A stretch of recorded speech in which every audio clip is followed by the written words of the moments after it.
This video will review the form, purpose, and benefits of scaffolding curriculum.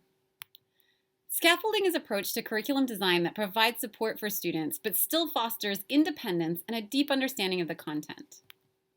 Scaffolding can take different forms based on the context. In the context of a single assignment, scaffolding typically looks like a breakdown of an assignment into a series of discrete steps.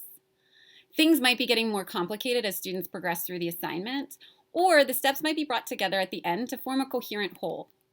Either way, scaffolding provides students with a clearer path to achieving assignment outcomes. At the course or program level, scaffolding often takes the form of a progressive increase in complexity and ambiguity of tasks learners are expected to complete on their own. However, in some cases, it's not possible to start students off at a lower level of complexity and ambiguity. For example, in nursing, student nurses are taking on clinical duties that can't be redesigned for a novice learner. In those cases, scaffolding takes the form of a gradual reduction in support from instructors that corresponds to an increasing ability of learners to be able to achieve an outcome independently. So in addition to an increase in complexity and ambiguity, scaffolding can also be a decrease in the level of support offered by instructors or needed by the student. What purpose does scaffolding serve? Here I want to dive a little bit into the theory. The Russian psychologist Lev Vygotsky introduced the idea of scaffolding. Vygotsky observed that children often go to a peer adult who is more knowledgeable for support with problem solving. Through support from their chosen mentor, children eventually develop the abilities to solve problems independently. They essentially scaffold their learning environment. So scaffolding is derived from Vygotsky's concepts, including his concept of the zone of proximal development. We have a number of cognitive and emotional processes, and these processes are still developing in children. The zone of proximal development is the most immediately developing aspects of those processes. And it's with support from knowledgeable others that children are able to move that window forward. After Vygotsky's death, educators continue to develop the concept of the zone of proximal development. Educators now define the zone of proximal development as the difference between the skills and abilities that a learner can execute independently and the skills and abilities that they can execute with help from a knowledgeable other. As a learner develops, the zone of proximal development shifts to include increasingly complex skills and abilities. In the context of program-level curriculum design, scaffolding is a deliberate planning of the curriculum to systematically and progressively move support points for learners to increasing levels of complexity, ambiguity, and independence. In order to explore this topic more effectively, I wanted to present a hypothetical curriculum. I'm using psychology because it's my own discipline, but this is really an aggregate of departments that I've encountered.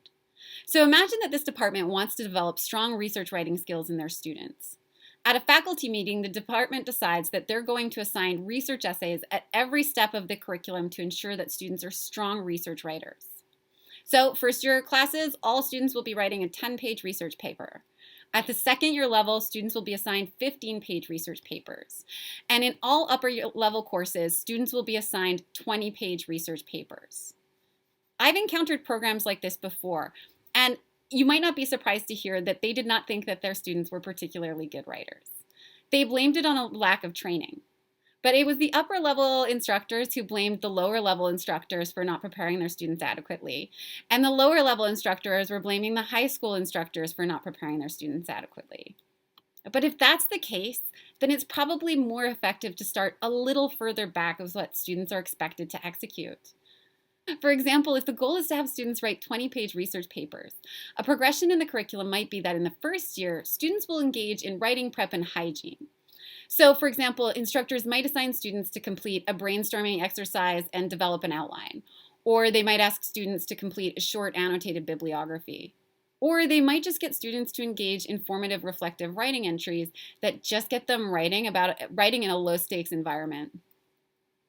At the second year level, this is where instructors might start asking students to engage in short research reports on published research articles, addressing a smaller number of published studies, maybe 2 or 3. At the third year level, instructors might start to assign more complex 5 to 10-page papers scaffolded over the semester. In fourth years, where students will finally be ready to tackle those 20-page research papers, which might take the form of a lit review or a research proposal. But the careful planning of the curriculum also allows for students to explore other assignment formats at the upper level in order to develop other transferable skills beyond research writing.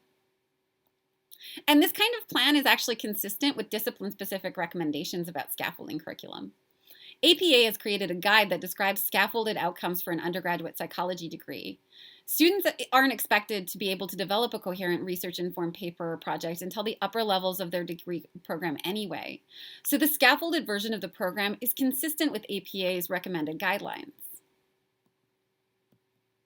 What are the benefits of scaffolding? Scaffolding assignments has a number of tangible benefits.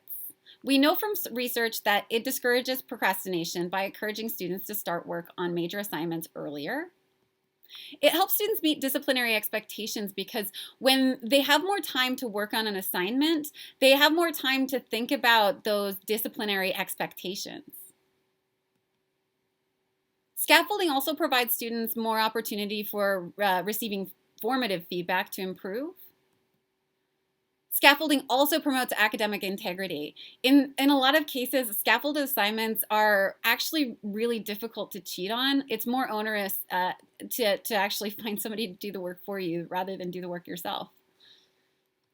And finally, it results in better quality assignments. Benefits of scaffolding at the program level are less tangible. Unfortunately, there's not a lot of research in this area, but we can look to developmental psychology for some clues. There's some evidence that if you expose children to learning too complex too early, that they either are delayed in achieving a threshold level of performance or they fail to learn the task at all. This suggests that starting students in a program with assignments and learning outcomes that are too complex can actually hinder students' achievement with a skill or ability. It's the end of this module. You should be able to describe the different forms that scaffolding can take. Explain Vygotsky's zone of proximal development and how it informs the concept of scaffolding. Describe the benefits of scaffolding assignments and describe the benefits of scaffolding curriculum.